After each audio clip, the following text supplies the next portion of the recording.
Bonjour. Aujourd'hui, le pH.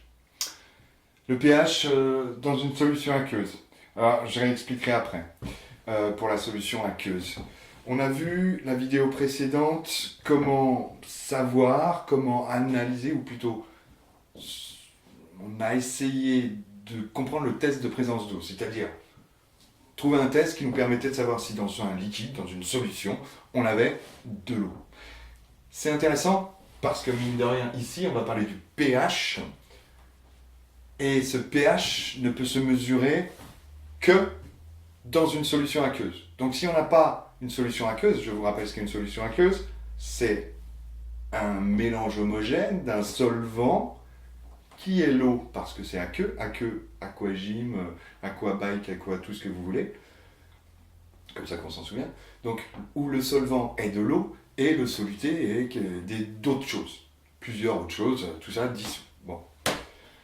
Donc, il est intéressant de savoir, il est inutile de mesurer le pH d'une huile. D'accord? L'huile, c'est un corps pur. Et bon, il y a deux, trois autres choses dedans, souvent dans les huiles végétales, c'est un mélange. Mais il n'y a pas d'eau dedans, il n'y a pas de pH. Une huile, c'est pas acide, c'est pas neutre, c'est pas basique. Alors voilà, c'est ça le pH. J'ai lancé les mots comme ça. Le pH, c'est une grandeur physique. Ce qu'il faut retenir. Le pH, c'est une grandeur physique, d'accord? Comme la température, comme la pression, comme l'intensité du courant, comme la tension aux bornes d'un générateur ou d'un dipôle. Le pH est une grandeur physique qui caractérise, on va dire simplement, l'acidité d'une solution aqueuse. Je vais compléter en disant, ça mesure aussi, ça nous permet de savoir si une solution est neutre. Alors, une solution neutre, c'est qu'elle n'est pas acide, et puis elle n'est pas non plus basique. Alors, il y a un autre mot, basique, c'est ce qu'on utilise en chimie. Maintenant, il y a un autre mot pour basique. Et le mot, il est beaucoup plus connu, peut-être par vous, c'est alcalin. Une eau alcaline, c'est une eau qui est un peu basique. Une eau, quand elle n'est pas basique, elle est soit neutre, alors là, ça c'est ce qui est neutre, par excellence, c'est de l'eau pure. De l'eau pure, c'est neutre. Et puis, on a le côté acide. Alors on a des notions acide, on sait un peu ce que c'est, plus que basique d'ailleurs, mais acide, on sait un peu ce que c'est, parce qu'on a tous eu du citron un jour dans la bouche, ou du vinaigre, bon, au choix, et là, tout de suite, on commence à comprendre ce qu'est acide. Au niveau des papilles, on le sent bien, le citron, quand il est acide. Et bien ça, le citron, le jus de citron, c'est une solution qui est acide. Bon, rentrons un peu dans le détail. Les choses à savoir encore, c'est que pH, ça s'écrit comme ça. Un P minuscule suivi d'un H majuscule. Vous comprendrez plus tard pourquoi. Un P minuscule et un H majuscule. Il ne faut pas se tromper parce qu'on ne peut que vous compter faux. Parce qu'en fait, ça, c'est une formule de maths. C'est une formule de maths cachée, bien sûr. Hein.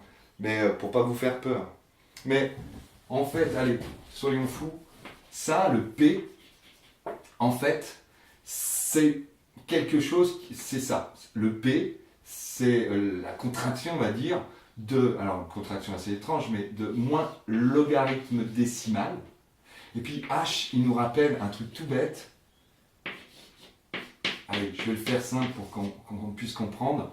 Donc le P, c'est moins logarithme décimal de ça. Ça, c'est la concentration en ion hydronium, en H+, qu'on appelle aussi H3 ou plus. Bon, ça, on voit ça en troisième. Je sais, c'est un peu difficile en troisième, mais ça veut dire ça. Donc vous ne pouvez pas l'écrire différemment. Le grand H, ça vient du symbole chimique de l'hydrogène. Et le petit p, de nos collègues de mathématiques qui nous ont pondu une super fonction, le logarithme décimal, qui, mine de rien, là, ça n'a pas l'air, mais ça nous simplifie énormément la tâche. Énormément. Ça simplifie tellement la tâche, je vais vous montrer juste Ça, on dit, je vous ai dit, c'est une fonction, hein, c'est une machine qui va transformer la concentration d'H+, de cette espèce chimique-là, en un nombre. Et bien, si vous regardez la concentration de ion H+, dans une solution, c'est jamais un nombre bien clair. Il y a des puissances de 10. C'est pas terrible à manipuler. Ça peut être très long et des nombres très compliqués. Tandis qu'avec cette petite formule-là, eh bien, notre fameux pH, il va se balader tout simplement de 0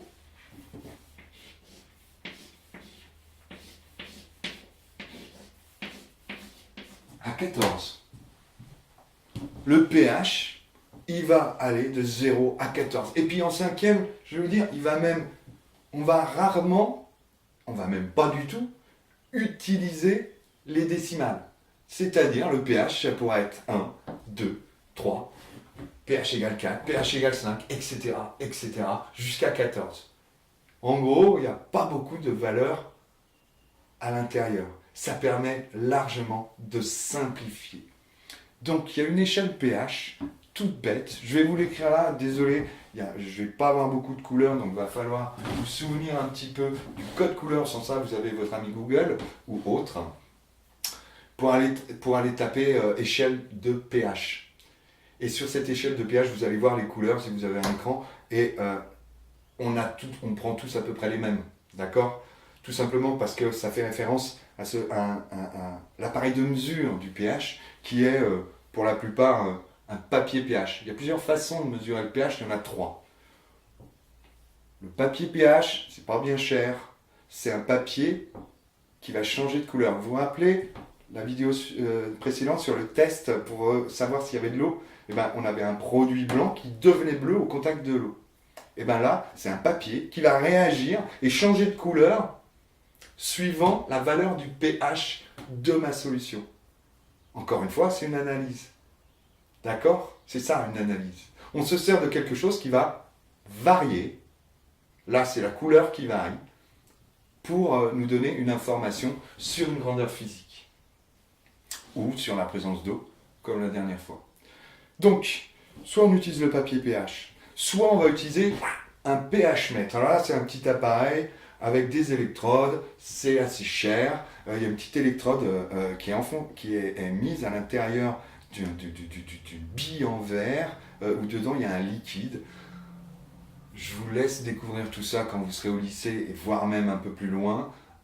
C'est assez intéressant, mais sachez juste que c'est un appareil très fragile et on peut aller au dixième. Le pH, par exemple, pourra être de 6,3. C'est ça le dixième. On aura une précision au dixième. Tandis que le papier pH, on a une précision très très très vague. À l'unité près, je dirais même des fois, on est à plus ou moins 1,5, plus ou moins 1 carrément, des deux côtés. Parce que ça dépend des zones. Parce qu'en fait, tout est visuel. Et déjà qu'on n'arrive pas à avoir les mêmes couleurs. Donc voilà, bon, je finis ça, je reviens sur le papier pH. Et une autre chose, c'est ceux qui ont des aquariums et tout ça, ou des piscines, ou je sais pas. Des fois, on utilise des tests, des petits liquides, en fait, qui changent de couleur suivant le pH. D'accord? Des indicateurs colorés, ça s'appelle. Suivant le pH, ils vont changer de couleur. Encore une fois, c'est une histoire de changement de couleur. Pour savoir à quel pH on est. Est-ce qu'on est acide, est-ce qu'on est basique, voilà, etc. Et puis, il y a même en cuisine, on a un autre indicateur coloré, d'ailleurs, c'est toujours la même chose, c'est quelque chose qui change de couleur. Par exemple, le chou rouge, si vous le mettez dans un évier où vous avez mal rincé et que vous l'avez lavé à l'eau de Javel est quelque chose de plutôt alcalin, plutôt basique, et bien si votre eau là, que vous avez mis est basique, et bien votre chou rouge il devient un peu noir-vert. Donc il y a un changement de couleur aussi qui s'effectue. Bon. Désolé, j'en dis beaucoup, mais vous aurez le droit de faire pause, il n'y a pas de souci. Donc, revenons-en à notre papier pH. Notre papier pH, je sais pas, c'est une boîte qui est comme ça. Et donc, c'est marqué pH dessus. Et puis, vous avez des cases ici qui sont un nuancier, en fait, un nuancier de couleurs différentes, d'accord. Et bon, et il y en a 14, d'accord, je ne vais pas tous les faire, moi je vais le dérouler, le nuancier. Et comment tester un pH avant même d'en parler? Comment tester un pH? Eh ben, c'est tout simple. Si vous avez un liquide, aqueux, d'accord? Eh bien, un liquide aqueux, vous prenez une pipette ou un agitateur, vous prenez juste une goutte et vous allez, dans une petite coupelle, mettre un tout petit bout de ce papier pH qui, se déroule là. On peut tirer. On en découpe un tout petit bout. Alors c'est un papier pH, à l'origine il est jaune. Donc ici on a le papier pH et puis hop, on va mettre dessus juste une goutte, tchac, et on va regarder la couleur. Ensuite on prend le petit papier pH là, on le prend, ça dépend si c'est tout rouge, vous évitez de le prendre. Mais sans ça, on peut le prendre avec une pincette, une spatule ou je ne sais quoi, où on amène ça ici, et on va comparer le petit bout avec le nuancier. Alors toujours prendre un petit bout de pH, c'est tout bête, c'est une histoire Dieu. Si vous prenez, imaginez le tableau, il est rouge, et que j'ai un petit carré de rouge ici, et que je le mets dans un autre endroit, et ben vous allez certainement me dire que ce rouge-là, alors que c'est le même, c'est la même peinture, ça sort du même pot, et ben ce rouge-là, il n'est pas pareil que ce rouge-là. Parce qu'en fait, on a des dimensions plus grandes par rapport à un tout petit, et donc ça, on n'arrive pas à voir, on n'arrive pas à comparer, en fait. On ne peut toujours comparer que les choses comparables, et c'est la dimension là qui est intéressante. On doit prendre les mêmes tailles pour pouvoir comparer véritablement la couleur. Sur ce papier pH, en fait, est imbibé, il est sec, mais il y a des produits dessus qui vont réagir suivant les pH, en fait, des solutions. Et donc, ça va devenir, ça va changer de couleur, ça va devenir rouge ou bleu, voilà. Donc, il suffit de faire ça, tchac, et puis on voit le pH de notre solution. Autre chose, juste comme ça en passant, parce que je l'ai vu, on ne découpe pas un bout de papier et on le met dans la solution. Jamais. Imaginez sur le petit bout de papier pH, je vous ai dit, il y a des réactifs en fait qui changent de couleur suivant le pH. Donc ça veut dire si vous mettez votre petit papier pH dans votre solution, vous polluez votre solution. Faire attention, mine de rien. J'imagine que si un jour vous voulez savoir le pH de votre coca, votre boisson gazeuse, je pense que vous le boirez plus si vous mettez un petit bout de papier pH qui change de couleur dedans. Ça ne va pas vous inciter à le boire. Par contre, prendre une petite goutte et le mettre en dehors dans une coupelle sèche la coupelle. Parce que sans ça, le papier pH, il réagit directement. Je vous ai dit, il réagit avec les solutions aqueuses, le pH d'une solution aqueuse. Donc si vous mettez une solution aqueuse comme par exemple de l'eau, automatiquement, il va réagir directement. Il va se mouiller. Et donc, il va donner le pH de l'eau. Et alors, si c'est de l'eau pure, ce sera 7. pH égale 7, c'est entre 0 et 14, il y a 7. Le neutre, c'est à 7. On va le redire. Donc, je vous invite à aller voir ça sur Google. Ça sera plus joli, mine de rien. Mais donc, voilà la procédure et les petites choses à ne pas faire. L'échelle pH. L'échelle pH, maintenant, en fait, je peux la résumer ici.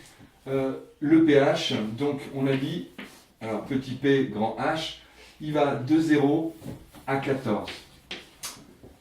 Au milieu, on a 7. Au milieu, quand pH égale 7, on a une solution qu'on appelle, une solution qu'on dit neutre. Une solution aqueuse neutre, elle est neutre. L'eau pure, c'est neutre. Le sang aussi, c'est neutre. Il y a pas mal d'exemples sur le net aussi, dans les échelles, on vous dit un peu tout ce qu'il y a. Là, j'ai pas de projecteur, je peux pas vous le faire. Donc, ce pH à 7, pile, ça nous montre que la solution est neutre. Quand le pH, il est compris entre 0 et 7, voilà, on va mettre 6,9, d'accord? Eh bien, la solution est acide. Et puis, quand on a un pH compris entre 14, entre 7,1, eh ben, on a une solution qui est dite basique, ou on dit aussi alcaline. Ok. Bon, ça, c'est par expérience. Ce que je veux dire, c'est que je pourrais vous sortir un tableau avec des couleurs. Ça va pas, il faut que vous pratiquiez, il faut que vous voyez ce qu'est un papier pH. Alors, juste, moi j'ai pas vraiment les bonnes couleurs, mais souvent, le code couleur, c'est A7 quand il est neutre. Le papier pH, il devient vert. Donc quand il est autour de vert, on est plutôt neutre. Et puis, il va avoir une tendance à tendre vers le orange, puis rouge carrément, en rouge, quand on devient acide. C'est-à-dire, il devient rouge entre 1 et 2, c'est rouge. Avant, là, ça commence à faire... à tendre vers le orange et puis ensuite vers le rouge. Bon. Donc le rouge acide. Et puis de l'autre côté, on va foncer le vert de plus en plus, puis passer par le bleu, puis le violet, quoi. Donc essayez de... Voilà. On est plutôt rouge là, plutôt bleu là. Donc quand votre papier pH vire au bleu, on est en solution basique. Alors... que dire de plus à part vous dire que si on mettait un jus de citron, une goutte de jus de citron sur mon papier pH, on observerait une couleur plutôt rouge. Le pH du jus de citron, c'est 2, et quelques, entre 2 et 3. pH compris entre 2 et 3, d'accord. On est acide. Le jus de citron est acide. Et puis si on prend un détergent, stylo de Javel ou Desktop ou de la soude caustique, ce genre de choses, là on est plutôt sur un pH basique. D'accord. Donc ça, le papier pH tournera au bleu. Ça, c'est à vous de vous en souvenir.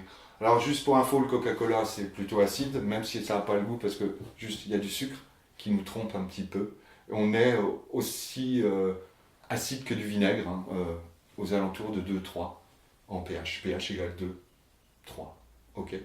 Alors, savoir juste que quand on est en dessous de 2, on commence à avoir un pH qui devient dangereux, d'accord, qui va manger les tissus humains, mine de rien. À pH 1, on évite de mettre son doigt dedans. Si jamais c'est fait, eh ben, on a quelques secondes, on y va sans se presser, mais on va se laver la main avec un grand jet d'eau, d'accord, pour noyer, pour en fait diluer l'acide. C'est ça qu'on fait quand on met beaucoup d'eau. On va diluer l'acide.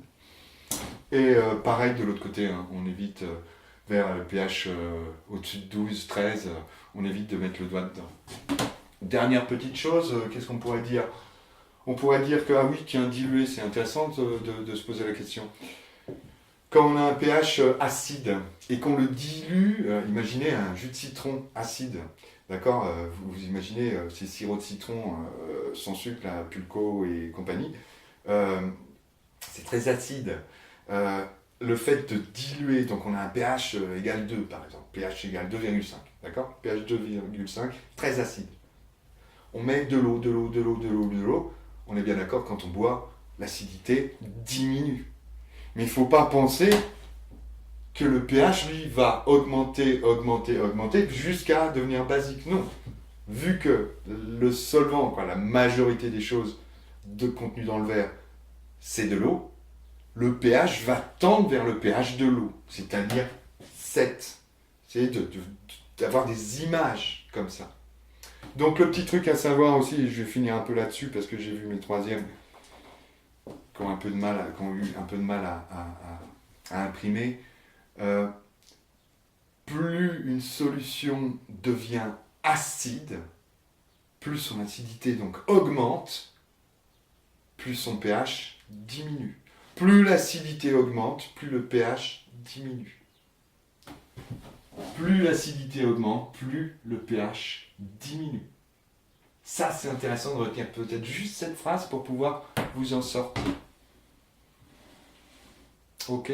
Alors, juste comme ça en passage, et je finis juste là-dessus, 30 secondes.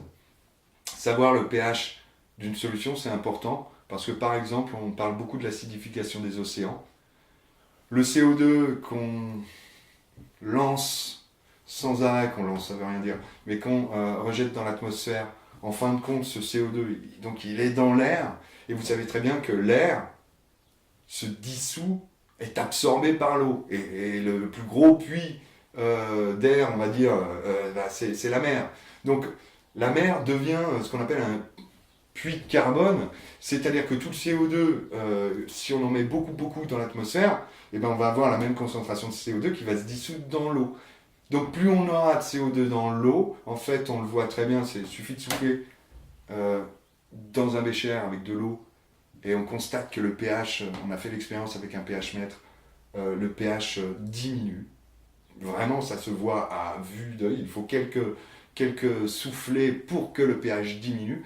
Et on recrache, on expire à peu près 4% de CO2. Hein, dans l'air expiré, il y a 4% de CO2. Dans l'air inspiré, il y en a beaucoup moins, 0,1%. Et donc, on constate que plus on met de CO2, plus on dissout de CO2 dans l'eau, plus le pH diminue. Donc, plus l'acidité augmente. Et le petit problème avec l'acidité des océans, il faut savoir que la mer, en gros, on est à 8, et quelques en termes de pH, donc on est plus alcalin que l'eau pure. Eh bien, cette acidité, elle est problématique. Donc le CO2 devient un acide faible en fait et se dilue donc dans l'eau. Mais il y a beaucoup de coquillages qui vont avoir un tout petit souci. C'est que leurs coquilles ne vont pas supporter l'acidité. Ça, c'est une première chose. Ils vont avoir du mal à faire, par exemple les moules et tout ça, vont avoir du mal à faire leurs coquilles. Donc c'est problématique parce que les moules, c'est quand même des gros filtres des mers. Deuxième chose, il y a pas mal d'espèces végétales, des algues et tout, qui n'aiment pas l'acidité. Donc s'ils sont plus là, le problème c'est que les algues, elles prennent le CO2, elles en font de la matière végétale, et donc ça nous permet, nous, d'avoir moins de CO2 qui traîne, hein, d'accord? Vous savez, l'effet de serre et compagnie. Donc c'est toujours bien, mais si les plantes disparaissent à cause de l'acidité, ça entraîne qu'elles ne mangeront plus, ça veut rien dire, hein, pas manger, elles ne consommeront plus du CO2, et donc elles ne seront plus là pour nous débarrasser du CO2 qui va dans l'atmosphère, et donc l'effet de serre augmentera, d'accord? Troisième chose, il y a beaucoup d'espèces chimiques qui ont des problèmes dans leur tête, leurs capteurs, l'odeur, l'ouïe, tout ça, vont être vraiment perturbés par le fait que l'acidité des océans augmente. Et ils vont faire n'importe quoi. J'avais vu, donc on a vu un truc sur le poisson clown. Il a une tendance à se perdre quand il est dans une eau acide. Ça perturbe ses neurotransmetteurs et sa perception. Et même, il va plus reconnaître les ennemis aussi. Là, c'est problématique. Donc voilà ce que je peux dire sur le pH. Notez bien, petit p, grand H. Et ça caractérise l'acidité d'une solution. Quand l'acidité augmente, le pH diminue. Voilà ce qu'il faut retenir. Merci et au boulot.